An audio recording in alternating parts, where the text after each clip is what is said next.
SMEs, small and medium-sized enterprises, create 80 to 90% of the jobs in almost any economy. The bad news for Africa is that only 25% of SMEs have access to finance. Ethiopis Tafara is the IFC Regional Vice President for Africa. He oversees all investment and advisory operations in the region with a committed portfolio of $20 billion. We meet in Kigali, Rwanda at the Africa CEO Forum 2026.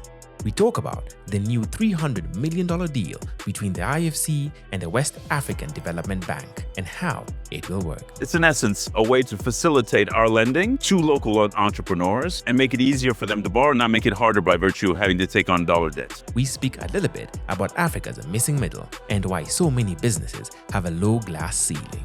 Banking institutions lend to the larger ones, those that have collateral. Microfinance provides financing to the really, really small. But you've got this missing middle that doesn't benefit from access to finance in ways that allow them to grow. We talk about different industries in Africa and where the opportunity to scale businesses may lie. Every dollar in tourism, invested in tourism, creates more jobs than any other sector. Africa represents 5% of international arrivals globally. I think if we can actually tap that market, that's a huge growth area for most countries in Africa. We speak about the impact the IFC has had that he is proud of. The M300 initiative, I think, is really something we can be proud of. The idea that we've decided to take on the challenge of electrifying 300 million of the 600 million Africans without power, and to do it by 2030, very proud. And we wind up with some financial advice that he got from his mom. What's one money lesson you learned from your mom? Invest in real estate.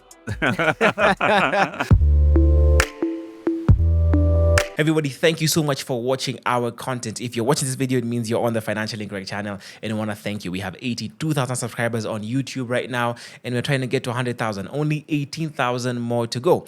And what we found out is about 60% of you guys who watch our content aren't actually subscribed. So if you like our content, share it with a friend, but most importantly, do subscribe. Let's try and get that 100,000 mark. Also, we have a lot of stuff planned out for 2026. We have a lot of community events that we're looking to do.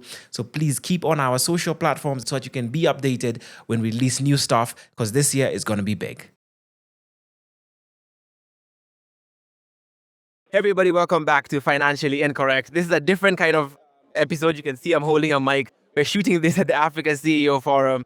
And our money story today, or the person who's giving us context around money and what's happening here today, is the IFC Africa VP, Ethiopis Tafara. Welcome to Financially Incorrect. Looking forward to really giving us a bit of context on money that's happening at the forum today. Thank you. Thank you for having me. It's a pleasure. Yeah. So my first question has to come from the deal that's being signed with BOAD at this conference. Can you give me a bit of context about that deal? I know the amount is, I think, 600 million.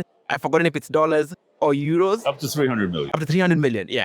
Please let me know what the deal is about and what we expect to see. So let me give you the context, right? So we work with all sorts of private sector actors. Increasingly, we're working with local entrepreneurs, local companies, looking to support them with debt or with equity. Now, most of them earn their revenue in local currency.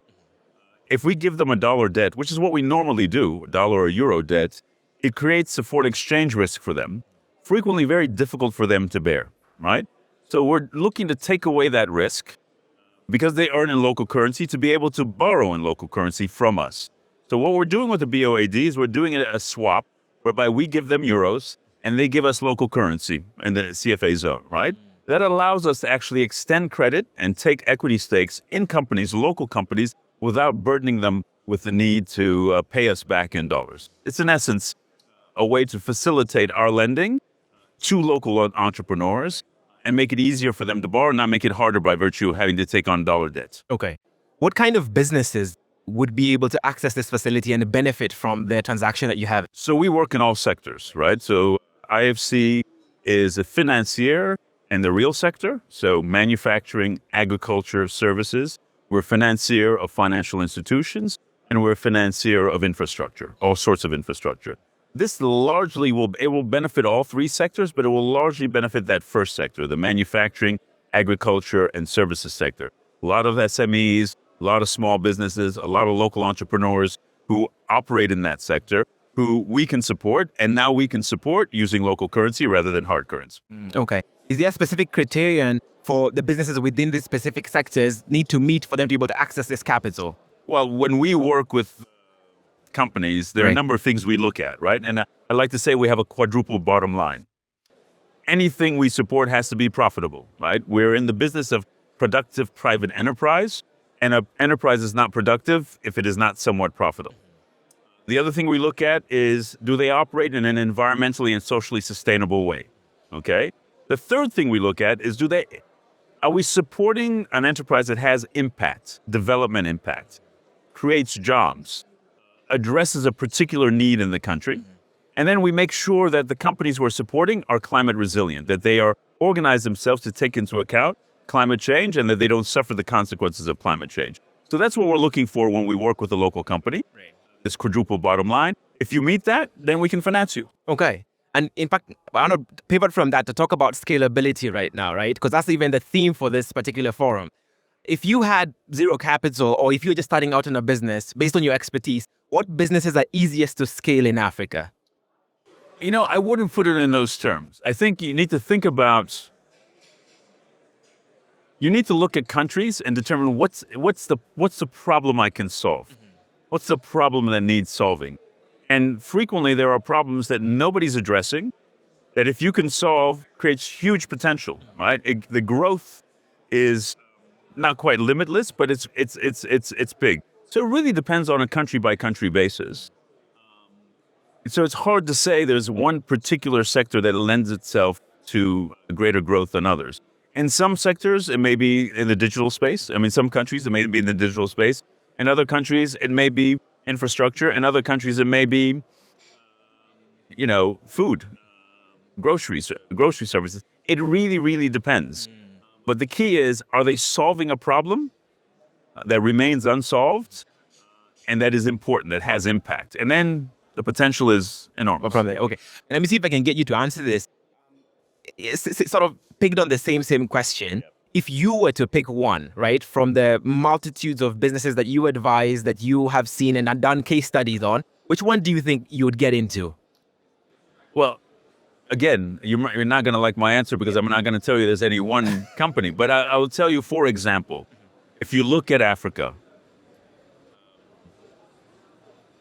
tourism, let me put it to you this way. Tourism, every dollar in tourism, invested in tourism, creates more jobs than any other sector, okay?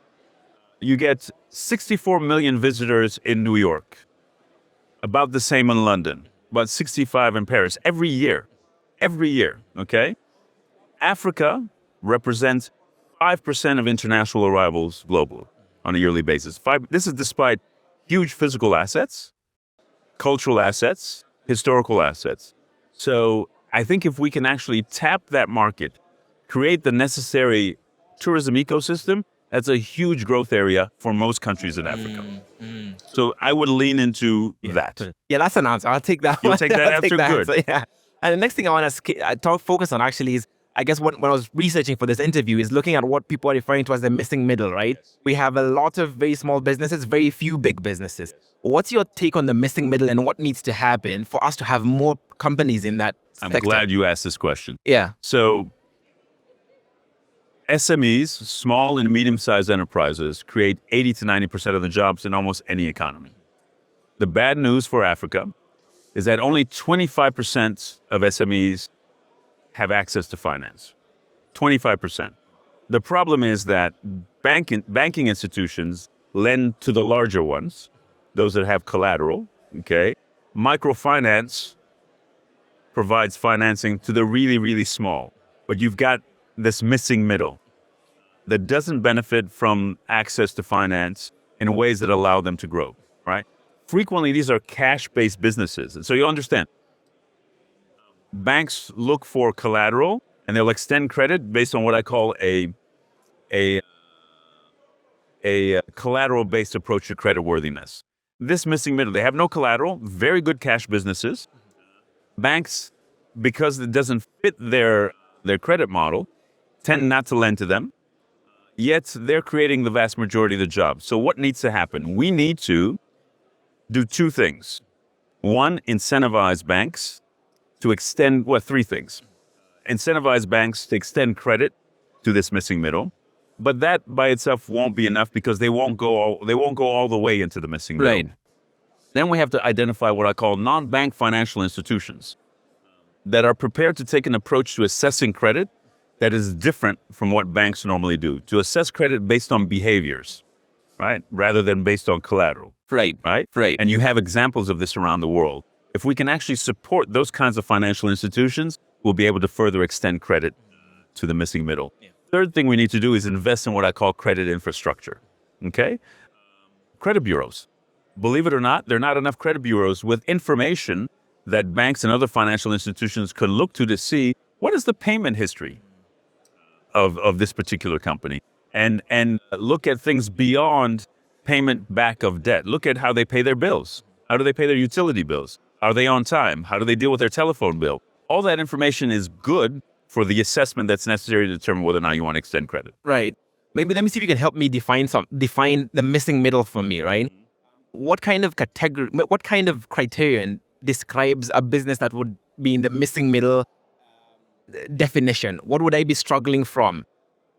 Or what would I be meeting? Right. Your corner grocery store, right? That employs 10, 15 people, let's say, in a popular neighborhood. It's a cash-based business. Don't have any collateral. Probably not even the building that they occupy. They probably rent it. Yet, if they want to grow their business and be able to serve one neighborhood and the neighborhood beyond, they need some credit, okay? And then by doing that, they'll hire another 10, 15 people. That grocery store should have access to finance to allow for that growth and that job creation, and it does. And right now, with the work that you guys have done, what have you found to be the compensating behaviors for this lack of finance that doesn't exist? What have you found are compensating behaviors for this kind of businesses? How are they able to do anything? Or do they just sort of like maintain this plateaued space until... And maintain the plateaued space. And that's the issue, right? We want to make them grow. We want to help them grow. Yeah. Because they will create jobs. And that's one of the things we really need to do on the continent. Yeah. If you look at the demographics, we have a dividend if all this youth is employed, but we'll have a challenge if they're not. Right? So they kind of plateau and don't get to the next level. Yeah. I want to base my next question based off of even the conversation that we had at the first session that you were a part of, right? Where the managing director of Hako Industries was talking about being able to benefit from the trade agreement that exists and now paid, I think she said she now pays 5% of tax on something as opposed to 15%. So just sort of keep in context to that theme. And I want to ask, based on the 80-20 principle of, 80% of your impact will come from 20% of the things that you do, what do governments need to focus on that will lead to 80% growth for businesses across Africa? The business environment, we talk about the business environment in very general terms, but the ease with which it is possible to both open a business and operate a business is probably the most important thing that governments can do. So look at the length of time it takes to get a license, the length of time it takes to get power to your business. Those are the sorts of things that can make a very, very big difference in terms of private sector-led growth. People talk about tax incentives, but I'm not sure that is where I would place the greatest emphasis. I would place the greatest emphasis on the inputs to business. Power. She mentioned it. Right? She was saying 18 cents in Kenya, 3 cents in Egypt. Right? It places her at a competitive disadvantage. So figuring out how do we actually bring the price down of power through things that can be done in terms of efficiency, through more private sector participation in both power generation, power transmission, and then distribution, to extract the efficiencies that you need to get to the kind of price that allows her to compete with her rivals in other countries. In other countries, okay. There's a time I had a conversation with a member of a senior leadership in an organization that I was with, and we're talking about the problematic state of a particular system and the way things were done. And he told me, sometimes when things don't change, there's someone who's benefiting and they don't want to stop benefiting. So my question comes down to you here in, the conversations and the themes that we've heard, even from what President Kagame said this morning, are things that we have heard said over and over and over again. So who's benefiting currently when the status quo, where things are existing, where you have one of the wealthiest men in Africa who's stuck, has to go back from South Africa back to Nigeria because of a visa. Last year, February 2025, I was traveling to Cape Town for the mining endeavor in South Africa. And as we arrived, went to the immigration, attended my passport. The immigration officer looked at it, and he was like, "Why is your visa?" And I said, "My visa is there." Unknown to me, my visa had expired the day before. We were there for 4 hours, but at the end of the day, I was turned back to Lagos. But the issue is, while we were waiting, to see whether we'd be able to get access into the country without a visa, there were like 3 international flights from Europe. All the 3 flights were mostly Europeans. I was standing there by the immigration desk, and each and every passenger on those 3 flights went into Cape Town without any visa at all. I do not have a problem with the fact that I was there without a visa and I was returned. I took full responsibility of that. I had an issue being an African in Africa, being turned away because I do not have a visa, and foreigners from other continents were coming in and were allowed to enter without a visa. This must change.